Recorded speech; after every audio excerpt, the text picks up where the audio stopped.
Hello, everyone. It's Monday, August the 30th. I'm kind of echoing here. Is that okay? Monday, August the 30th. We have 20 additional deaths since the last time we were together on Friday. In addition to that, we have 7 additional deaths that are reconciliation, where we're, finally getting the official death certificates in. I'm going to read through every one of these, but, on Friday I sit with you and I tell you there's going to be more and more and more that die until we really, really aggressively getting more of our people vaccinated. The 3,055th death in West Virginia is an 83-year-old female from Kanawha County. The 3,056th death is a 77-year-old female from Fayette County. The 3,057th death is a 68-year-old female from Cabell County. I hope everybody's really paying attention to this.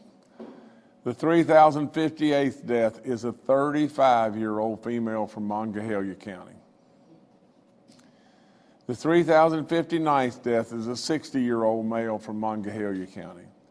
The 3,060th death is a 78-year-old female from Braxton County. The 3,061st death is a 44-year-old male from Randolph County. The 3,062nd death is an 88-year-old female from Fayette County. The 3,063rd death, a 91-year-old female from Wood County. The 3,065th death, an 80-year-old male from Ohio County. I've got a double up here. The 3,066th death is a 69-year-old male from Cabell County. The 3,067th death is a 57-year-old female from Logan County. The 3,068th death is a 94-year-old female from Raleigh County. And now to go do the reconciliation deaths that we've missed. The 3,069th death is an 86-year-old female from Wood County. The 3,070th death is a 59-year-old male from Berkeley County. The 3,071st death is a 61-year-old male from Kanawha County. The 3,072nd death is an 80-year-old male from Marshall County. The 3,073rd death is a 76-year-old male from Hancock County. The 3,074th death is a 66-year-old female from Cabell County. The 3,075th death in West Virginia is a 75-year-old male from Pleasants County.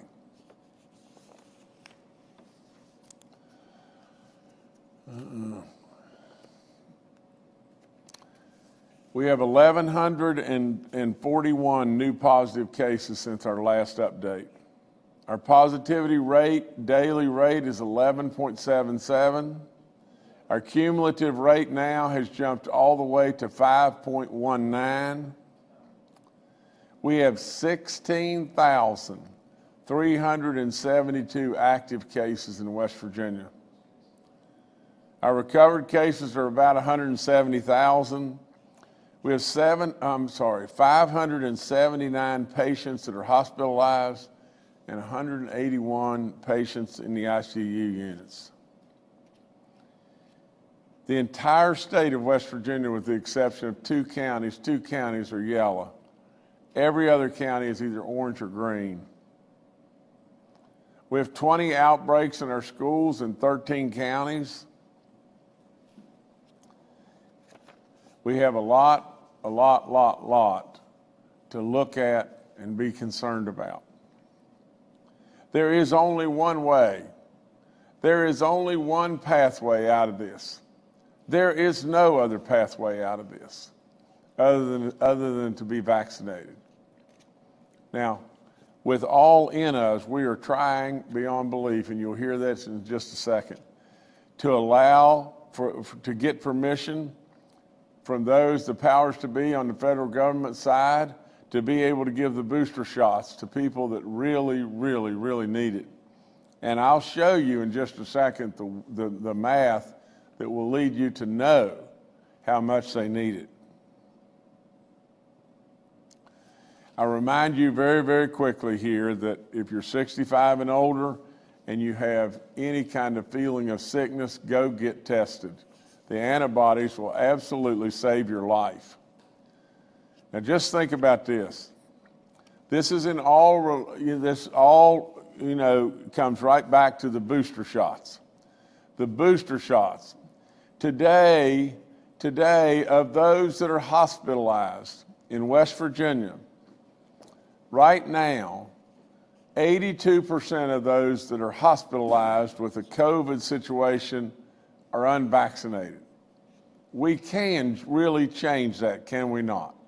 We can really move that needle by getting our folks vaccinated. But now get this, over the last 60 days, and this is why we need the booster shots in West Virginia so badly, 26% of the number of deaths in the last 60 days, 26% of them have come from underlying health conditions, and meaning that people in West Virginia have many underlying health conditions, heart disease, diabetes, whatever it may be. From that, a great amount of these people are vaccinated. Their vaccinations are wearing off. We're seeing the math absolutely move and tell us we need to be giving these people booster shots. And we're pushing the federal government as hard as we possibly can. We have not got them past the finish line. I understand wholeheartedly that they've got a lot on their plate. This Afghanistan situation is a total, absolute disaster. And I can't feel any way except it is no one's fault but our own. And absolutely, it is a crying shame. It is a crying shame. How much, sacrifice so many people have done, especially all those in our military. And absolutely to look at what's going on there, it is absolutely a shame beyond belief. I mean, that's all there is to it. But now we have a situation here too. We need to get our people our booster shots now. And we cannot get the federal government to move. Oh, man. We're announcing another program today, and you'll hear this from General Hoyer a whole lot and everything, and this is about our grand families across West Virginia. There's approximately 35,000 of them, and we're going to try to reward them a little bit. We're going to offer a $150 school voucher to all of our grand families who get themselves and their grandkids vaccinated. This is an effort really more directed just at our kids. But if you're a grand family and the grandparents have been vaccinated and everything, and you'll just help us get the kids across the finish line and everything, we'll give you $150 and everything. And it's a way to get to help with some school supplies, and registration will begin next Tuesday on September the 7th. And Bonnie Dunn, who runs the Healthy Grand Families program, is joining us today. She's going to talk in just a second, but this is a way of, remember, the saving our wisdom. That's our grand families, saving our wisdom, and this is saving our wisdom. This is the grand families that we're saving our wisdom so that they can save our youth and save our future. So if Bonnie's on, if she'd like to talk just a second, that'd be really good. Governor, thank you so much. This is a really big announcement for the grandparent in West Virginia. The Healthy Grand Families program is going into its 7th year, 3 years in a pilot from 2015 to 2018. And then when we got the whole state trained, because our initiative is in every county of the state of West Virginia, and this is thanks in part to the legislature and what the funding that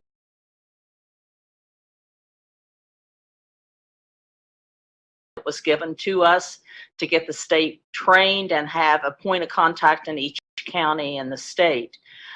For people who are not familiar with this, every county has a county coalition for healthy grand families, and General Hoyer will be posting that information so you will know who to contact. But initially what our program is about, it's services. We are about advocacy, we are about intervention, we are about being a point of contact, about showing where grandparents can access resources that they did not know they had available to them, and a lot of them are through DHHR. There was a little cartoon that came out some time ago, I think on Facebook, and it was a little child asking the grandmother about the scar that was on the side of her arm. And she said, "Oh, that's my smallpox vaccination scar." And the child said, "Well, why don't I have one?" And Grandma said, "Because it worked." And that's exactly what we're trying to say to grandparents. You know, you quoted a statistic of 26% of these individuals who had passed away had underlying health conditions. During the pilot project that we had of 125 cohorts, every one of them presented with a chronic illness that had been professionally diagnosed by their physician.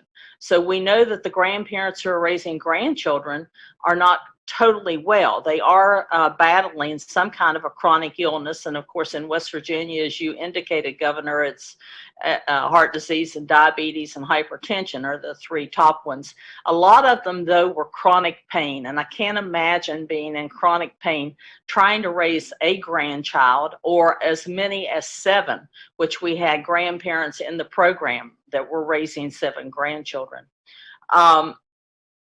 We really and truly are looking to our coalitions in the counties to have some community programs where they can invite the grandparents out, talk about the importance of immunizations and vaccinations, and particularly the COVID vaccination. And maybe we'll get you and Baby Dog to go out and greet some of them. But this is so important, because one thing that I want to mention is that in the mix of all these grand families, we're looking at about 19,000 children in those families. What if our grandparents began dying off due to COVID because they didn't get vaccinated? What would we do in West Virginia with 19,000 homeless children? And we know that our foster care system is already on overload. This would put such a burden on our state and on our society as a whole. So it's very important that we look at this. And I want to give a personal testimony. I am a product of a grand family, which was not a prerequisite for me doing my job. It was kind of a divine intervention that this initiative fell into my lap. But my grandparents, I will never forget. I grew up in Rand. We walked 3 blocks to my elementary school to get the polio vaccine. This was important. My grandparents wanted to keep me safe and well as themselves. So, you know, that was back in the early 1950s, and it hasn't changed any today. So our whole goal is to encourage our grand families to get the family as a whole vaccinated. We want you to stay healthy and happy and well so that you can continue to raise these grandchildren until they become functioning adult citizens. But I want to thank you, Governor, for your kindness and your heart for the family unit. This is near and dear to my heart, obviously, for the reasons that I have mentioned. I just felt privileged by being raised by my grandparents. They had an 8th grade education. They saw to it that I got 2 degrees. They were there with me every step of the way after they had raised 7 children of their own. So grandparents raising grandchildren is very important to me. And I believe it's important to you, Governor, and to this state. You've demonstrated that by providing these resources to the program. And I really thank you for this today. No, Bonnie, thank you for all you've done. You just keep on keeping on and doing great work, and we could never thank you enough. And I thank you for your testimonial, about being raised by grandparents and everything. It's, they are unbelievable, and it's just great work by great families. And, before I go any further, I want to say just one thing that she just said. And if you were paying attention to Bonnie, just think about this. Of those families that are out there, 19,000 kids are with those families. Now, if we'll just step back and just think about this just a second. We initiated a program called Save Our Wisdom. And along the way, we have continued to lose more and more and more of our elderly, have we not? She said, what if we were to lose these grandparents to this dreaded disease? You've got 19,000 kids in West Virginia that wouldn't have a home. These kids at the school or wherever they may be could very well be bringing this right back to the grandparents too. We need these kids vaccinated really, really badly, because the truth is just as straightforward as it can be. Bonnie could say, what if we lost these grandparents? We've got 19,000 kids that they've got that would have nowhere to go. Now, with all that being said, just think about just this. She said, what if we were to lose these great grandparents and great families? And we're doing it every single day.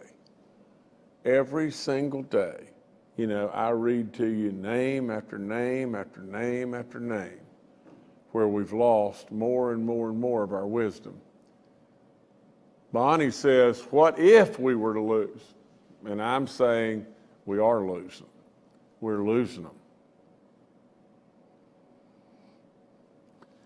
We've given out 7,000 doses over the weekend, or since last Wednesday. It's not enough. We crossed past 1.1 million people, and that's great, in West Virginians that have had one shot. But absolutely, without any question whatsoever, it's not enough. It's just plain not enough. We have got to get more and more and more of our people vaccinated. We've crossed another threshold. We've got 91.4% of the 65 and older. That's great. But we just crossed 85% of the 50 and older, and that is absolutely amazing. We're at 71.9% of our total population now, and it's getting there, but it's too slow. And as we're getting there and it's too slow, we keep reading death after death after death. We've got another campaign that's going out just in the next few days and everything, and it's Do It for Baby Dog Round 2 campaign. The biggest thing about this is we're going to be giving away, I think, a total of 30 full ride scholarships to any institution in the state of West Virginia for kids that are ages 12 to 25. And this scholarship is a 4-year scholarship. It's room and board, it's books, it's tuition, it's everything. And so, that's what really tickles me. I love the kids, and I love all West Virginians, but I love the kids more than good sense. I know that.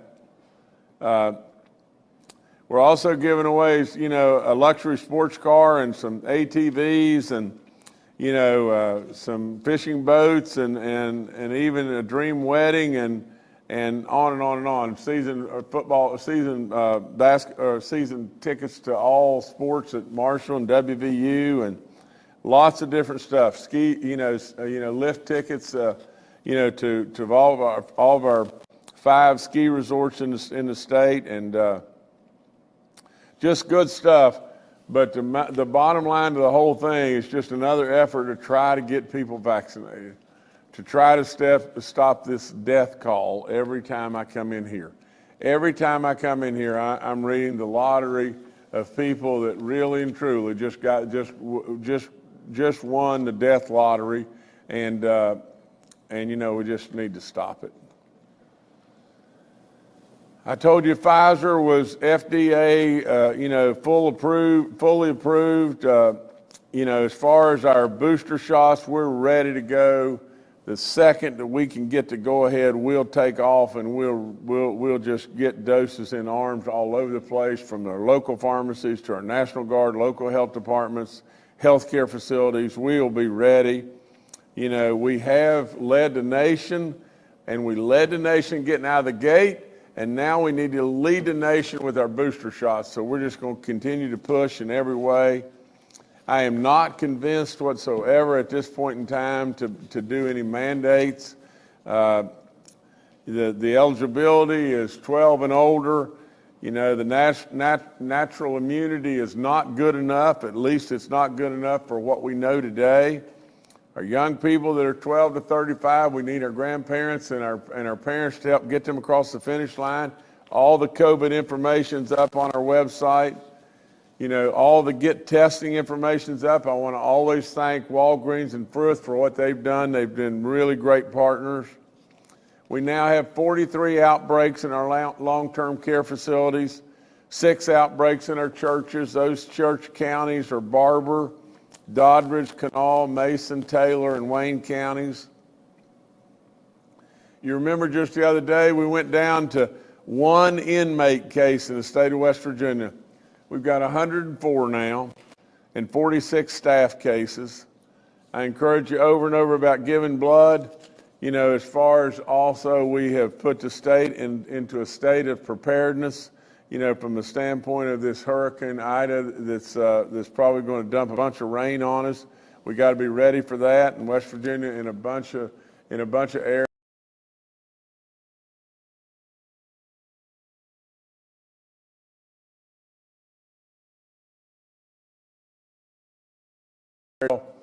Get as much as 5 inches of rain, maybe even more. You just don't know.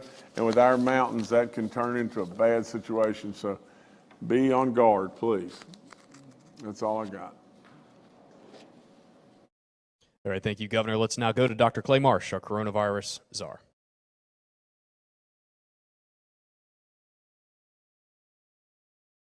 I think we're having a small connection issue with Dr. Marsh. Let's try retired Major General Jim Hoyer, the director of our Joint Interagency Task Force. Good morning. Again, would like to reinforce a couple of things that the governor pointed out. Statewide, 82% of those COVID patients hospitalized, 82% are unvaccinated. He also pointed out that over 74% of the folks who we have lost, great West Virginians, in the last 60 days are unvaccinated. And we know that those who are in that other category tend to be those folks with significant health conditions. We continue to press. The governor has tasked Dr. Marsh and I to stay engaged at the federal level. Tomorrow we have a discussion with the Surgeon General of the United States, and we will continue to press the governor's message that we must have booster doses immediately. We cannot wait in West Virginia. We also know that today and tomorrow, the Advisory Council on Immunization Practices will meet at the national level. So we hope we will have some more clarity from that. But again, also want to thank the governor for his efforts with our grand families. Having worked the emergency response piece in this state for years and working the opioid addiction issues, understand the significant importance of what the governor's initiative is of not just saving our wisdom, but saving our wisdom who are saving our future. So we will work hard to work with those groups to make sure that we get more grand families vaccinated. Thank you. Thank you, sir. Next is Secretary Bill Crouch with the DHHR. Good morning. I also want to thank Bonnie Dunn and Healthy Grand Families for just a wonderful job over the years and the partnership that we have with them with DHHR. So thank you, Bonnie, for your hard work. Very much appreciated. The governor continues to push DHHR to be transparent and to provide more information to the public and to everyone with regard to how we're doing with this pandemic. Today, we added a tab on the dashboard for breakthrough data, which shows cases and deaths along with age groups. We also added a drop down in the navigation labeled Other Trends, one of the tabs, which includes two options, case and lab trends and other trends. The case and lab trends tab shows the current 7-day average and previous 7-day average and death line graph. We also added on all graphs a 7-day moving average. We adjusted the 7-day tab to include percent of age groups. And lastly, we updated the vaccine summary tab to add a 7-day average to the line graph. And we also added a pop-up box to show totals administered and 7-day averages for the 7 days. So we appreciate the hard work of our folks. Have done a terrific job. We had a little glitch this weekend. A technical issue. We started updating the dashboard again on Saturday and Sunday with cases and some of the current active cases information and testing. So we're moving to provide that information again on a 7-day basis so folks have a better idea what's going on over the weekend. So thank you all. Thank our staff very much for their hard work on this. All right, thank you, Secretary. Dr. Anamjad, our State Health Officer, is also joining us today and is available for questions. Dr. Clay Marsh, our coronavirus czar, will rejoin us on Wednesday. We'll now go to questions from members of the media. Our first today from Kenny Bass with WCHS and Fox 11. Hi, thanks for taking the question.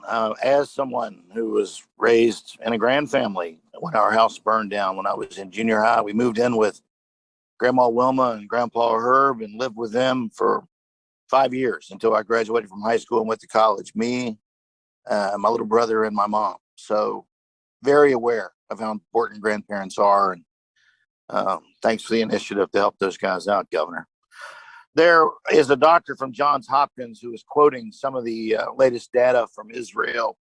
And among the data is the efficiency of natural immunity, which has turned out to be several times more effective than the vaccine in protecting from COVID. Now, the doctor is also advocating for the vaccine and social distancing and masks. So this is in no way an anti-vaccine question on the vaccine. But the question is, with all the hesitancy we're seeing across America, in West Virginia, different states, this doctor is that in the beginning of the pandemic, it was almost like a political cue that came down from the top down, that the vaccine was the only way to fight COVID. While now it's showing that natural immunity, actually, if you have it, is more effective than fighting COVID, COVID with the vaccine.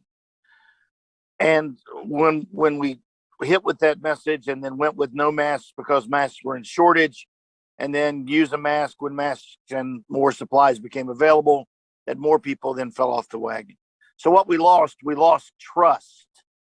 We lost trust in our government. We lost trust in our medical officials. We lost trust in the message.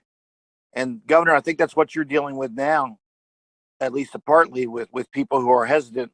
So how do you regain that trust personally? How do you regain that trust as administration, as a state? How do you get these people online with you and run into the fire with you where vaccines are concerned when so many have already made up their minds because of things which could have been avoided if this had been approached in a much different way in the beginning? Thank you.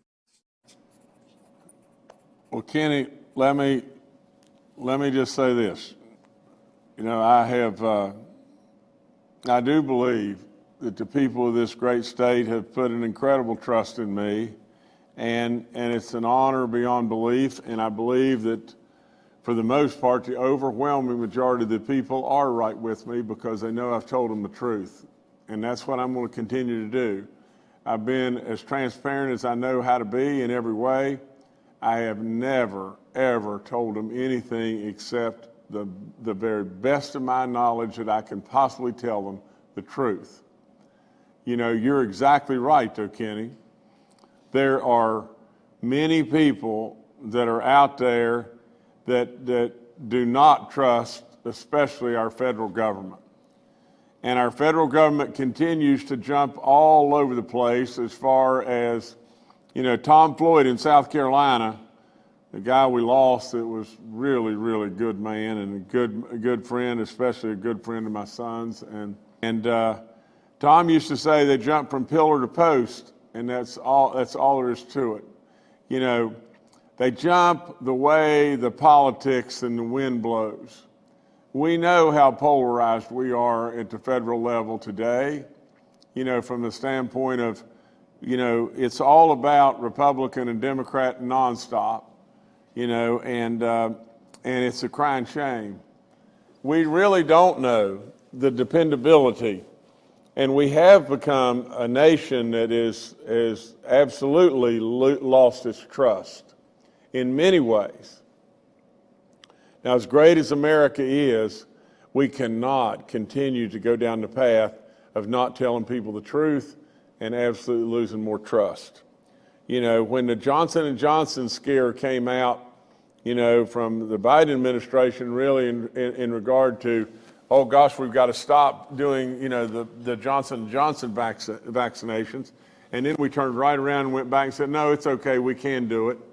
Well, you know, there's all kinds of situations that come out and everything. You know, in the very beginning, we don't need masks. You know, from Dr. Fauci, we don't need masks, and we need masks, and we don't need masks, and it's been a moving target. You know, I want everyone to know that all those people, if they were making those moves truth, then they're absolutely forgiven in every way. If they were making those moves to get elected or whatever it may be, you know, then I don't have much room for a whole lot of forgiveness there. You know, but with all that being said, you know, Kenny, the bottom line to the whole thing is just really simple. And people need to always understand this, and I know you get this, you know, in every way. But the risk of taking the vaccine is almost nothing. The absolute upside of having the vaccine is off the chart good. We do know without any question whatsoever that absolutely the more people that take the vaccine, less people will die. So it's just as simple as that. There's almost no risk to take the vaccine. There's absolutely a big upside. And absolutely, whatever you may think, you know, the only way we're going to really curb and stop these deaths, the only way, is for people to be vaccinated. And so, with that, Kenny, all I can do is come out here in front of you and plead and tell you the truth. 7,000 were vaccinated since last Wednesday. 7,000. That's a lot. That's an awful lot. I know it's not enough, and I know it can't stop this. And I know in order to be able to stop this, we've got to have a lot more. I don't know what else I can do. I don't know what else I can possibly do. But I'm going to keep trying. All right, thank you, Kenny. Next to Charles Young with WV News.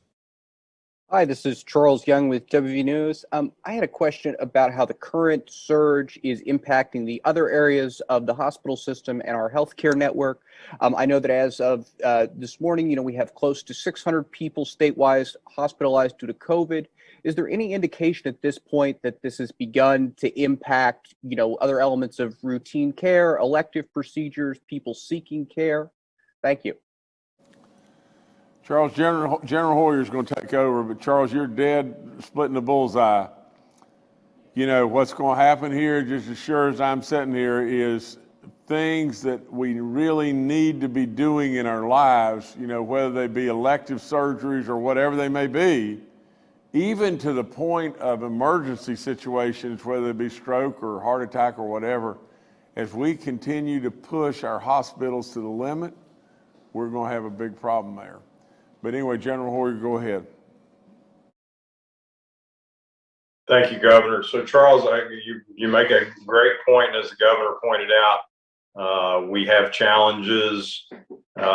So what we have done is regularly, Dr. Amjad, Secretary Crouch, Dr. Marsh, and I stay in touch with the leaders of our hospitals. One of the things that we have done differently this time is to let hospitals manage more of the flow related to their COVID cases. So that allows us to do a better job across the state of making sure that we still have the resources available for those who are in most need and most risk. We do have a couple of cases where hospitals have already reduced elective surgeries. So there are people who are being impacted by this. And I've said this a couple of times before, unvaccinated people are taking up vital space in hospitals that may very well impact other people's health care.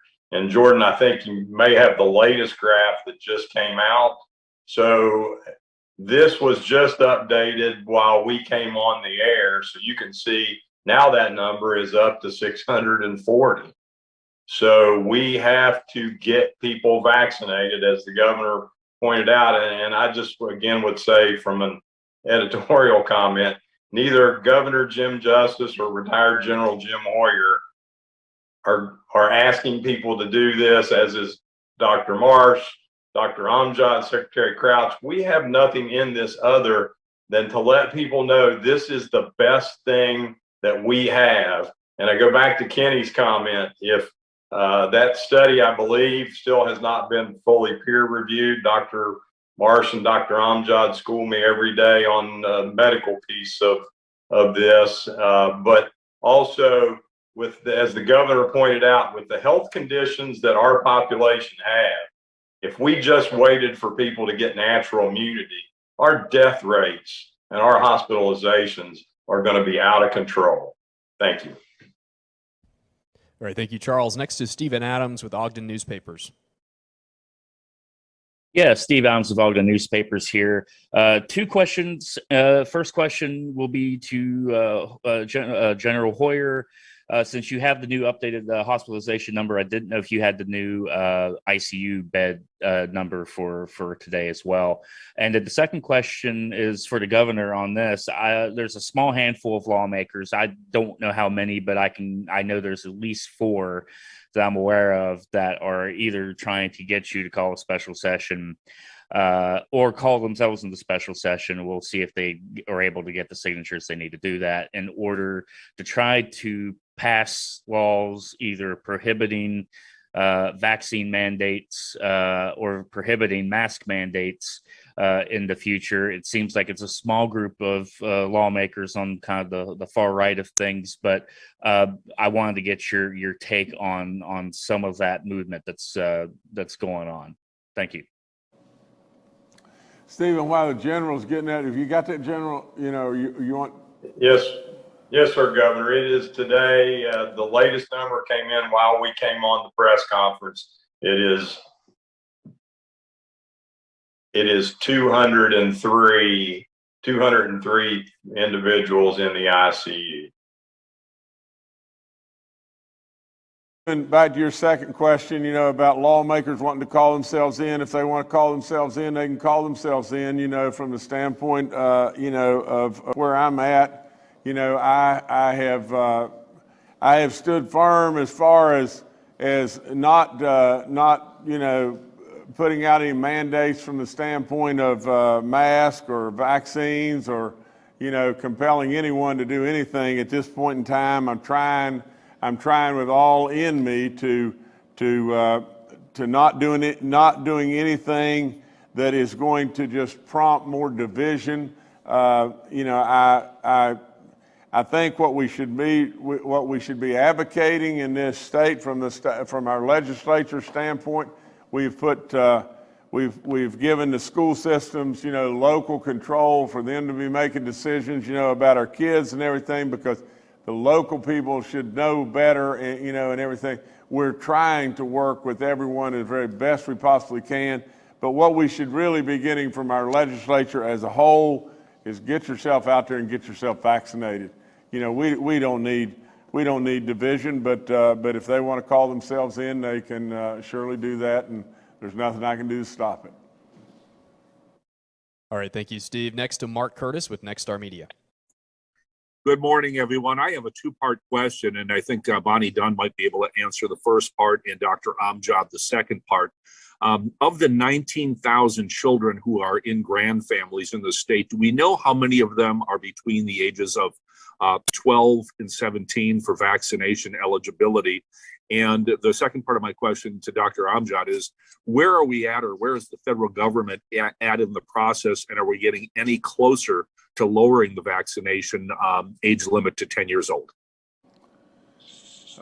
Bonnie, if you're still on, maybe you can do the first part, you know, but and then Dr. Amjad, you got to do the second part. Governor Bonnie had to drop off, but Mark, we don't have that number immediately in front of us, but we'll get that number for you.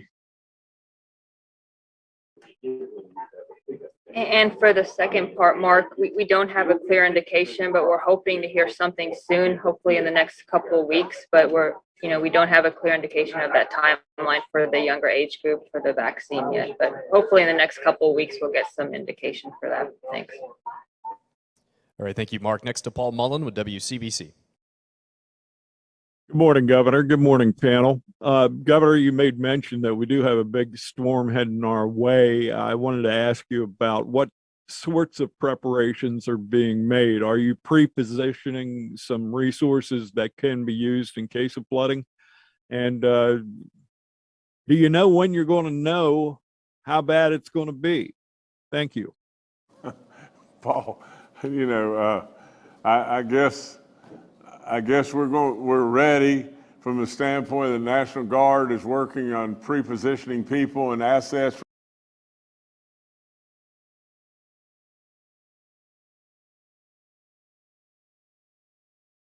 right now. I think just this, at one point in time in 2016, it began to rain, and it was raining so hard, it was unbelievable how hard it was raining. And it wouldn't quit. And it just kept coming and coming and coming. Highly unusual situation, highly unusual. And it just kept coming, and it was just absolutely wouldn't stop. And in that, in just a matter of a very, very, very short few hours, we had a catastrophic situation going on in West Virginia. You know, so Paul, we'll watch, but I can promise you that while we think we know and we'll be prepared as best we possibly can, we really don't know. And so we're going to stay on top of it as best we can, and we'll be ready. All right, thank you, Paul. Next to Kira Fry with WDTV. Yeah, hi, this is a coworker of hers. She had to step out for another interview, but she's working on a story today. There are some schools in our area that are kind of waffling back and forth when it comes to mask mandates and remote learning, and not a lot of notice is being given to families. Would a state mandate on those sorts of things help create some consistency and make it easier for parents to kind of prepare?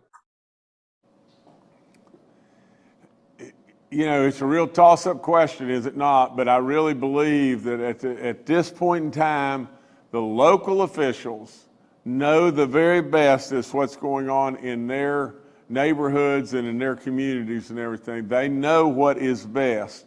And I know that, you know, that everybody is just, you know, at times, nobody wants to make a decision, and everybody would just love to see a decision come, you know, from the governor. But in this situation, really and truly, do we not need to be making the very best decisions that we can make, and one size does not fit all? You know, the bottom line to the whole thing is just as simple as what I go back to. And I know you get tired of me saying this, but I am just telling you the truth. The absolute no-brainer is get vaccinated. Get vaccinated, and we can stop this. You know, us going around and being concerned and worrying about mask or not mask, that really isn't even the issue, is it not? It is not even the issue. All right, thank you. Next to David Beard with the Dominion Post. Hi, and before I get to my planned question, I want to ask a quick impromptu follow-up to Steve's question about the special session that the legislature could theoretically call itself into. If they would manage to do that and pass some kind of anti-mandate bill, I imagine that would tie the governor's hands some. So would you be inclined to veto that? And then my question that I planned on was if you could refresh my memory somewhat on what will happen with this booster program once the federal government okays it, whenever that is. I believe it's the Pfizer vaccine that would be the booster. And I know not all the data is in on how long the Johnson vaccine lasts. So would you be offering that Pfizer booster to people who've had all three vaccines, or only those who've previously had Pfizer? Thanks. Well, I can do the second one real easy. I think absolutely it's all three vaccines, but David, it was David, correct? Okay, but David, in regard to the legislature calling them back into session and everything, like I said, I don't really have any control over that. I don't think that they'll do that and everything, but they may, and I think it's completely premature on how I would feel, if we come up with something like you proposed. I think the governor needs to be the governor, and in this situation, I have absolutely, and I stand by what I've done. I stand by how the people feel. I have tried with all in me to lead us through this thing. I am very proud of the job that I've done. And I am continuing to do just that, and I think I'm pushing the right buttons, and I think I am riding the razor blade as best you can possibly do it right now. All right, thank you, David. Next to Kelsey Soto with WSAZ.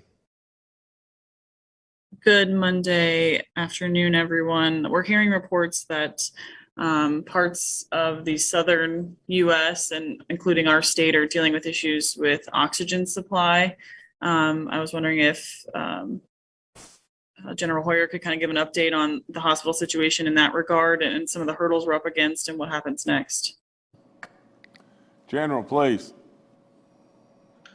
Yes, sir, Governor. So, Kelsey, right now, our hospitals have told us that they are effectively managing oxygen supply, but they do have concerns that what is going on in the other southern states will eventually impact our access to certain supplies in number of days of availability. So we continue to work with the Hospital Association on a variety of ways that we can manage that effort. And your question is a great question and points out what the governor tasks us to do every day is we've got to be looking out at these challenges that we know are coming towards us and be prepared to address those as best we can with available resources.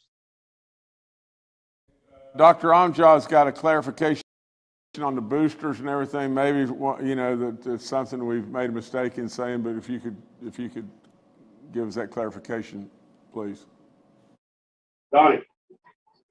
So Hey, man, you all right? the Pfizer is the one that's been, FDA approved right now. So if you've received the Pfizer dose, you do need to get the Pfizer one again.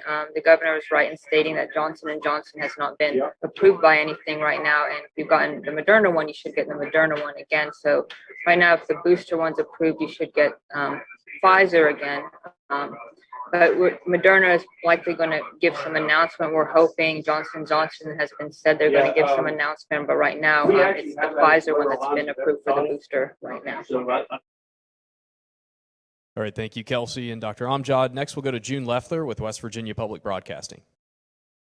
Hello, good afternoon, panel. My question is for Secretary Crouch. So I'm looking at the new Breakthrough Data tab, which has a lot of good information on it. But I'm looking at this sort of center portion where it has the age breakdowns, and there's one tab that says not fully vaccinated cases. I was wondering if you could explain that. Does that mean if someone has received one dose, or if it's just everybody that hasn't received their full series? Because when I look at the numbers, they seem like they're not exactly adding up. So just an explanation on that would be great. Okay, Secretary Crouch. Yes, Jane, thank you. That does mean that folks have had one dose or no doses. And that's probably why that's a little difficult to understand. We might try to clarify that with a footnote. But that includes individuals who've had one dose or no doses. So those are breakthroughs for that category of individuals. All right, thank you, June. Governor, I'll turn it back to you.